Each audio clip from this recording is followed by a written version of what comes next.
The galaxy did not fear war. It did not fear collapsing stars. It did not fear dying civilizations or worlds that burned themselves into dust. The galaxy feared something far older, something far deeper. Silence. Not the peaceful kind, not the kind that came after victory or before dawn, but the kind that listened back. Across the spiral arms of known space, every advanced species shared the same ancient instinct. When the stars went quiet, you moved away. Because in the dark spaces between systems, where no signals echoed and no light dared linger, entire fleets had vanished without distress calls. Entire civilizations had gone still, their last transmissions cutting off mid-word. The galaxy named those regions the Hollow Expanse, and no one crossed it. No one except humans. High above the edge of the expanse, a massive alien structure drifted in perfect stillness, the Celestial Chorus Station. A ring of shimmering metal and crystal, older than most star empires, filled with beings who had watched the rise and fall of thousands of worlds. Its halls glowed with soft blue light, and its windows looked out onto a stretch of space that appeared wrong. Too empty, too still. Inside the grand observation chamber, the representatives of 12 galactic civilizations gathered in quiet unease. The Virilians, tall and luminous, their skin glowing like living starlight.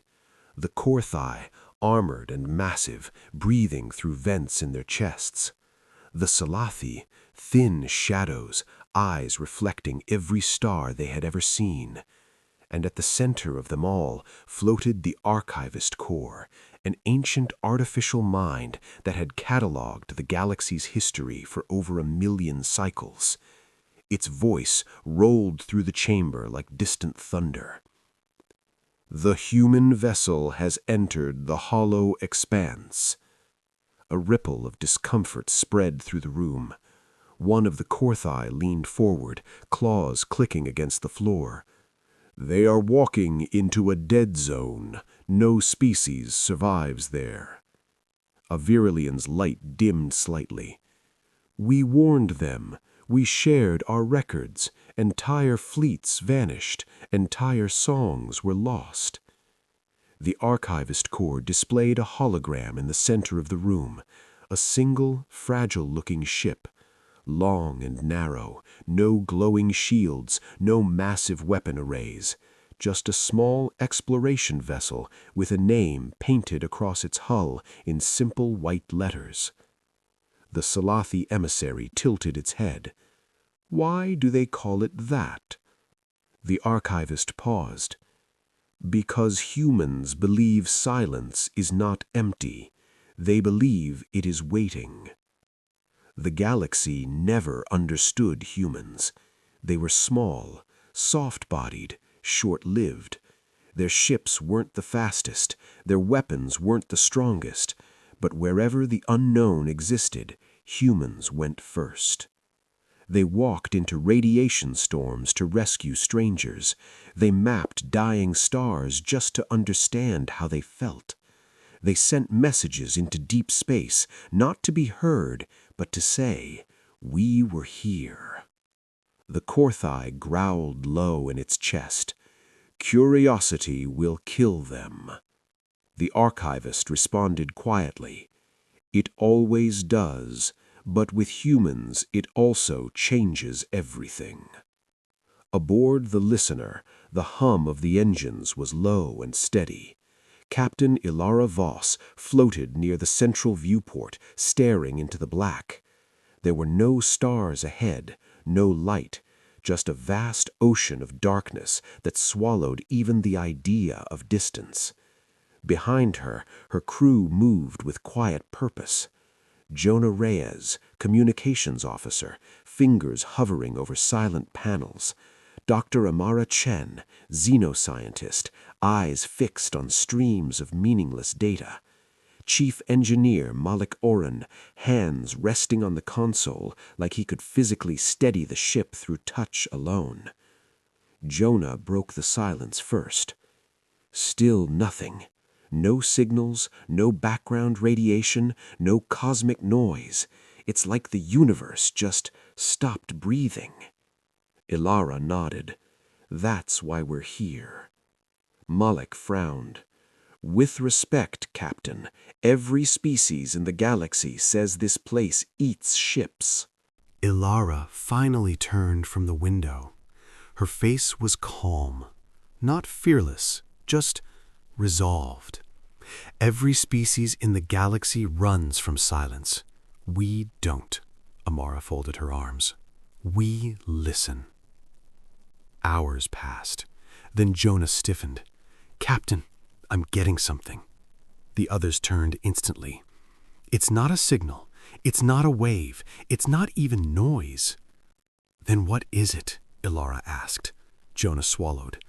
It's a pattern, like a heartbeat, but stretched across light years. The lights in the ship dimmed as the listener crossed the invisible boundary. The hollow expanse closed around them. Outside, space didn't look black anymore. It looked deep, like staring into an endless ocean at night. Amara whispered, "This isn't empty." Malik muttered, "I don't like that." Back on the Celestial Chorus station, alarms didn't sound. The station didn't believe in panic. But every observer leaned forward as the human signal began to fade.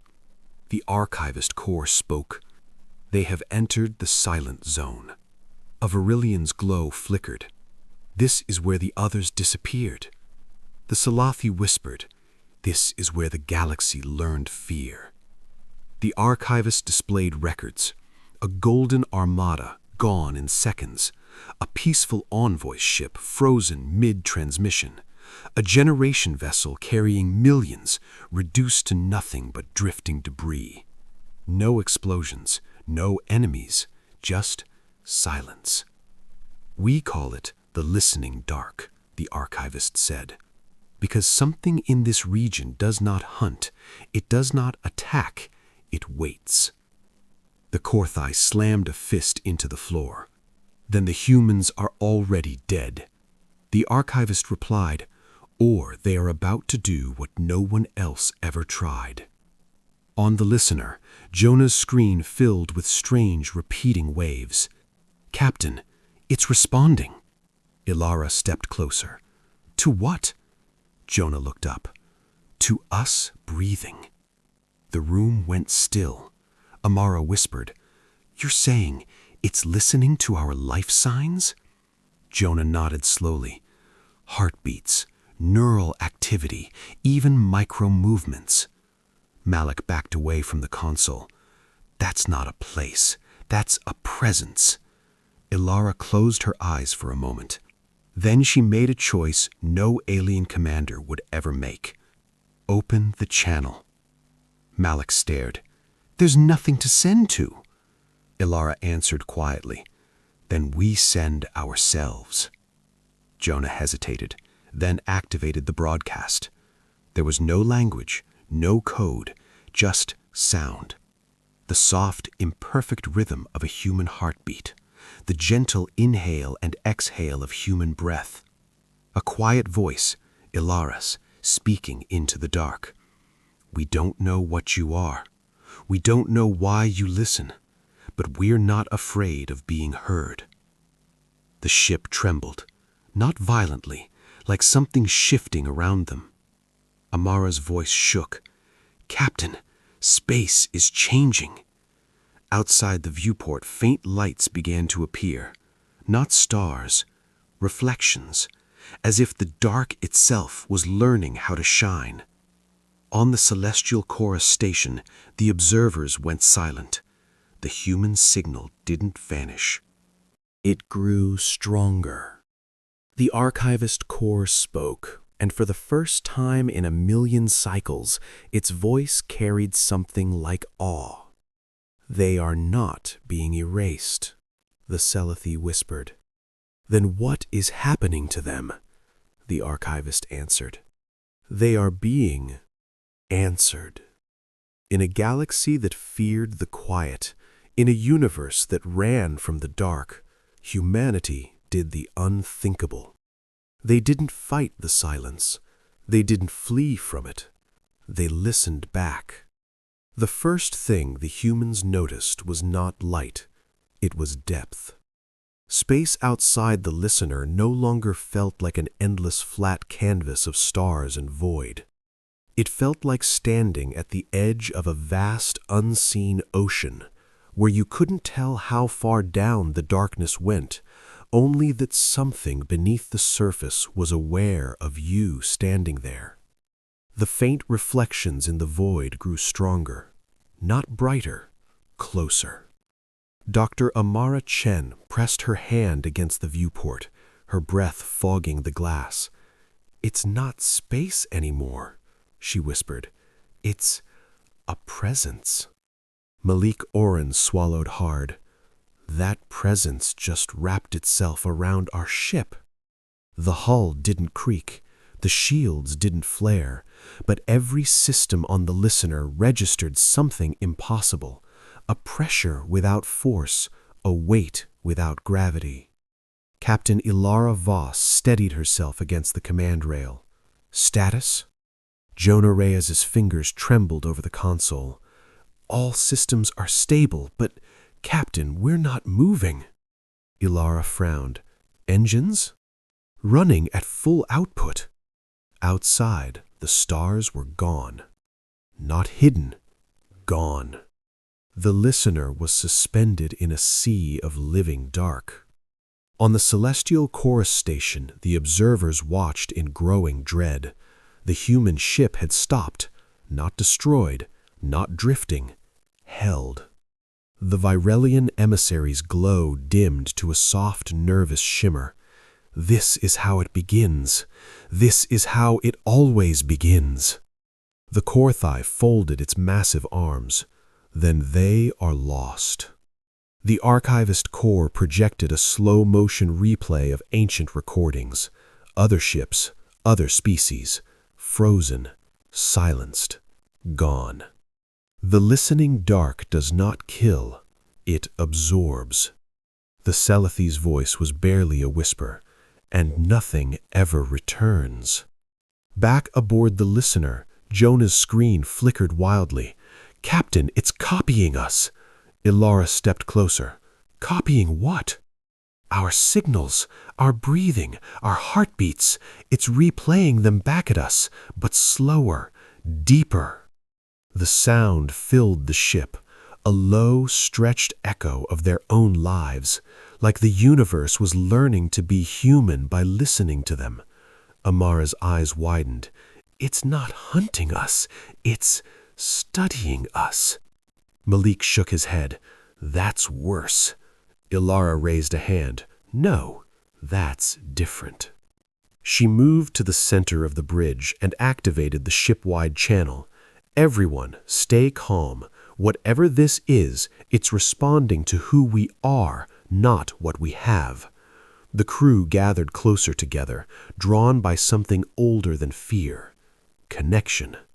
The darkness outside shifted, not like a wave, like a thought. Soft lights formed shapes in the void, vast, slow-moving patterns that mirrored the data from the ship's medical bay.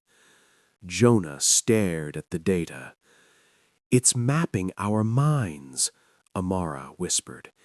"It doesn't understand us yet, but it wants to." The temperature in the ship changed. The air felt heavier, warmer, like being wrapped in a breath that didn't belong to anyone you could see. Malik gripped the railing. "I don't like being inside something that big." Ilara met his eyes. "Neither do I, but running won't teach it anything." She turned back to Jonah. Send another message. What kind? Ilara thought for a moment. Then she smiled, just a little. A story. The transmission wasn't data. It wasn't language. It was memory. A recording from Earth. Children laughing in a park. Wind moving through trees. The sound of rain on metal rooftops. A voice reading an old poem about standing in the dark and believing the sun would return. The listener filled with the sound of being alive. Outside, the void trembled. The patterns in the dark grew brighter, more complex, like something trying to feel what it was hearing. Amara felt tears in her eyes. "It's never heard this before," she said softly. "No one ever spoke to it. They only tried to escape it." On the celestial chorus station, the observers went silent.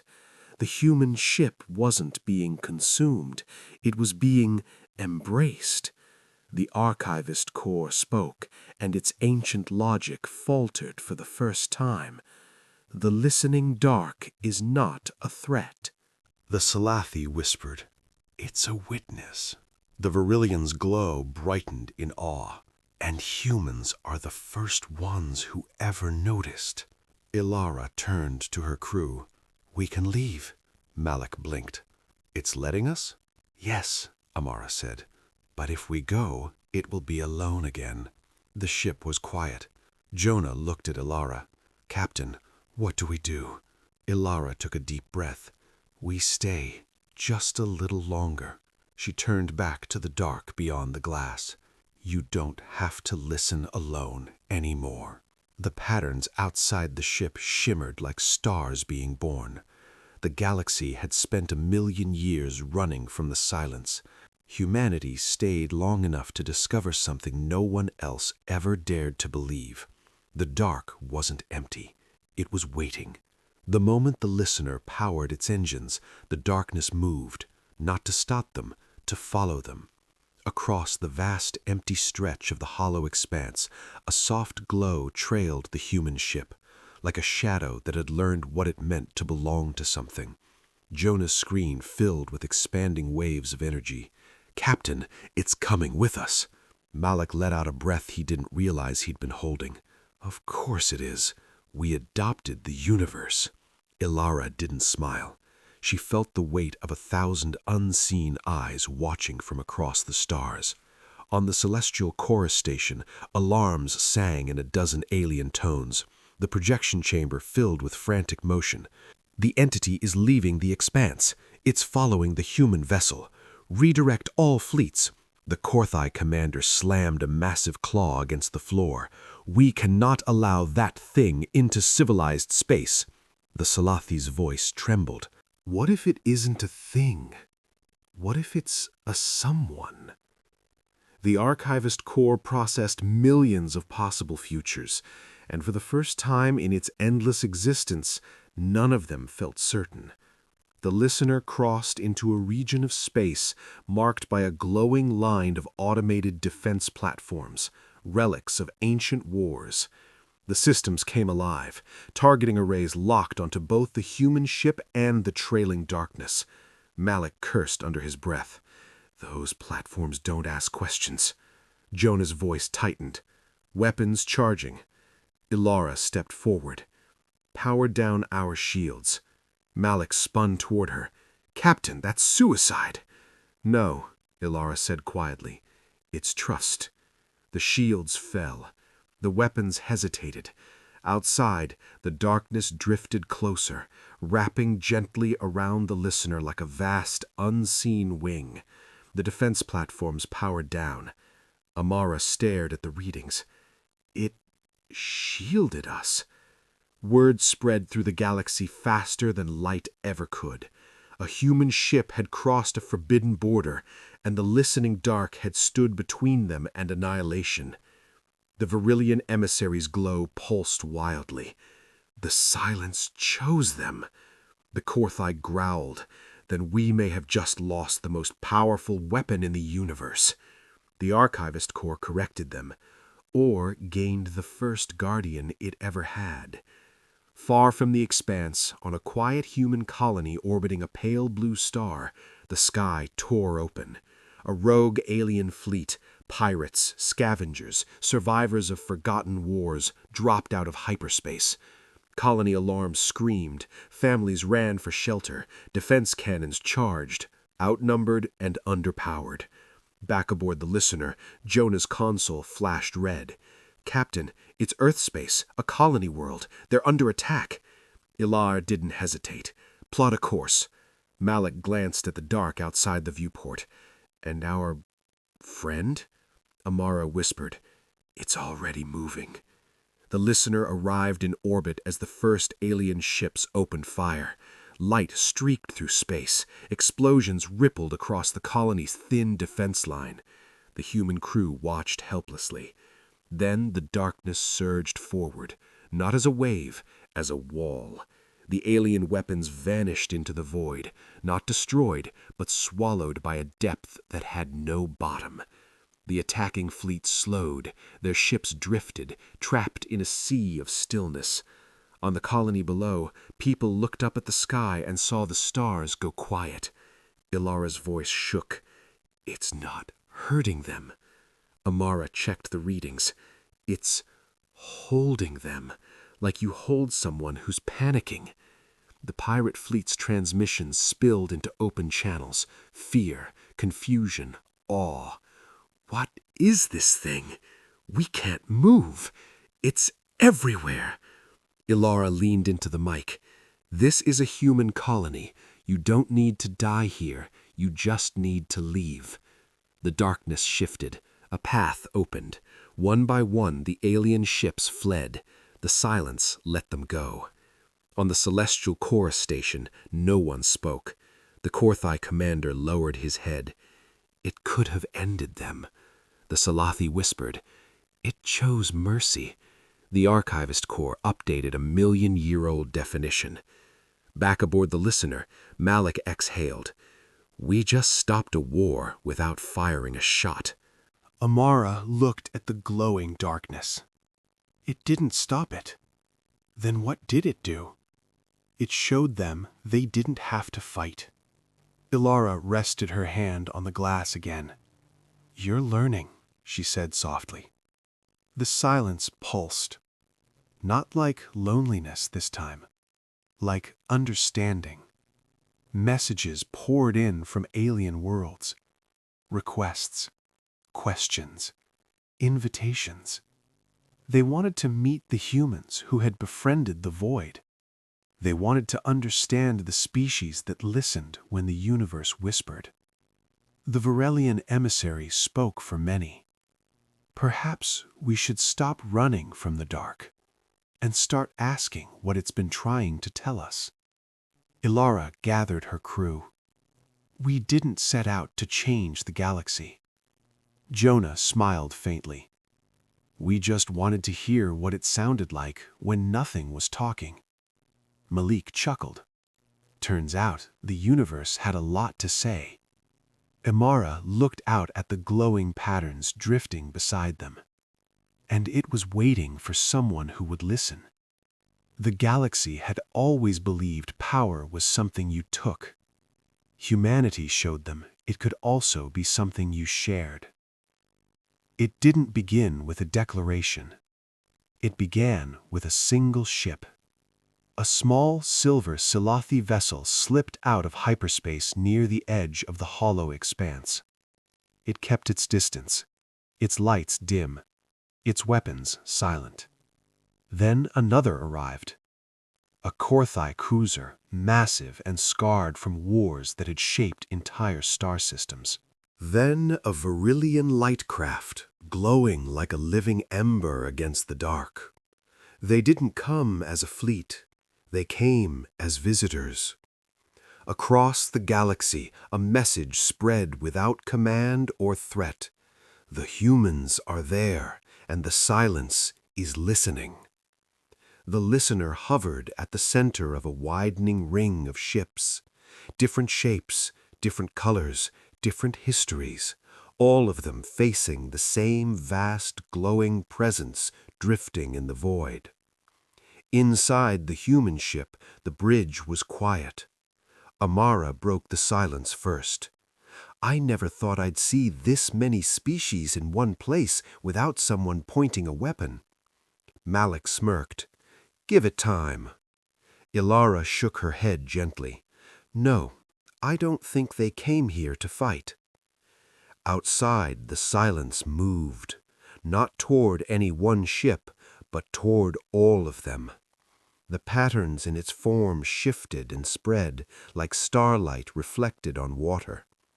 The Archivist Corps transmitted a galaxy-wide channel. "We have observed you for longer than memory. We feared you because we did not understand you." The message wasn't aimed at the humans. It was aimed at the silence. The darkness pulsed. A sensation washed across every ship, every mind. Not a voice, a feeling, recognition. The Salathi emissary whispered, "It knows we're here." Amara's breath caught. It's not just listening anymore. Ilara unstrapped from her command chair. She walked to the center of the bridge. Jonah frowned.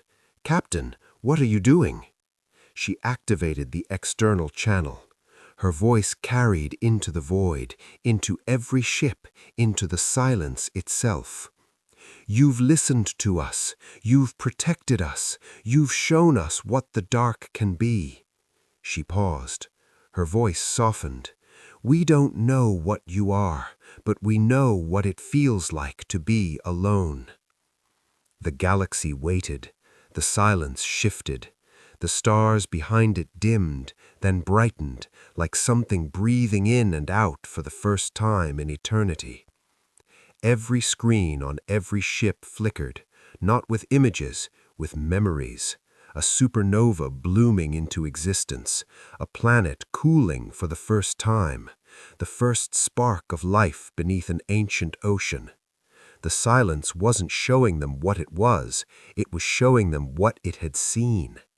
The Korthai commander dropped to one knee. "It's the galaxy's memory." The Salathi trembled. "It remembers everything." Amara whispered, "And it's been carrying it alone." Ilara turned to her crew. "We can walk away from this." Malik shook his head slowly. "Not after seeing that." Jonah swallowed. "It trusted us first." Amara met Ilara's eyes. "So what do we do?" Ilara looked back out at the silence. "We stay." She opened the channel again. "You don't have to be alone anymore. We don't have to be afraid of the dark." One by one, ships powered down their weapons. Then their shields. Then their engines. They didn't leave. They waited. The Archivist Corps spoke, its ancient voice softer than it had ever been. "Perhaps we were wrong about what it means to survive. Perhaps it's not about being stronger than the dark, but about being willing to stand in it together." The darkness expanded, not in threat, in invitation. A vast glowing field spread outward, wrapping gently around the gathered ships.